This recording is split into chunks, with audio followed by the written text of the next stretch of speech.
வணக்கம் எஸ்டிஎஃப். திரைக்கதை எழுதுறதுக்கு ஆசை உள்ளவரா நீங்க? ஷார்ட் ஃபிலிம் எடுக்கணும்னு ஆசைப்படுறவரா நீங்க?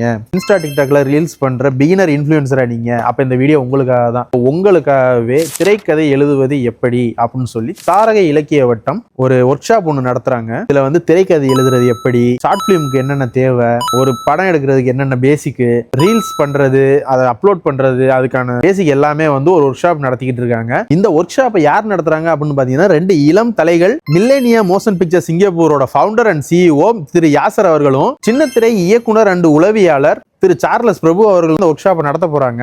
இது எப்ப நடக்க போகுது அப்படின்னு பாத்தீங்கன்னா, ஜூன் 15 காலையில 11 மணில இருந்து மத்தியானம் 1 மணி வரைக்கும் நடக்க போகுது. எங்க நடக்க போகுது அப்படின்னு பாத்தீங்கன்னா, தப்போர்ட் 16th floor National Library Singapore 100 Victoria ஸ்ட்ரீட்ல தான் நடக்குது. ஸோ இதோட அட்ரஸ் நான் டிஸ்கிரிப்ஷன்ல கொடுத்துருக்கேன். இதோட என்ட்ரி டோட்டலி ஃப்ரீ. இதுக்கு யார் ஃபுட் ஸ்பான்சர் பண்றாங்க அப்படின்னு பாத்தீங்கன்னா, ராயல் ஸ்பைசி தோசை தான் ஃபுட் ஸ்பான்சர் பண்றாங்க. கலந்துக்கிற 100 பேருக்கு ஃப்ரீயா ஃபுட் ப்ரொவைட் பண்றாங்க. உங்களோட அறிவுக்கும் தீனி, உங்களோட பசிக்கும் தீனி. திரைக்கதை எழுதுவது எப்படி அப்படின்ற ஒர்க் ஷாப்ல நானும் வந்து கலந்துக்கிறேன். நீங்களும் வந்து கலந்துக்குங்க. இதுல இன்ட்ரெஸ்ட் இருக்கு எல்லாருமே இதுல வந்து கலந்துக்குங்க. வீடியோ மறக்காம லைக் பண்ணி நம்ம பேஜை ஃபாலோ பண்ணிக்கங்க மக்களே. தேங்க்யூ. அடுத்த பஞ்சாயத்துல மீட் பண்ணுவோம்.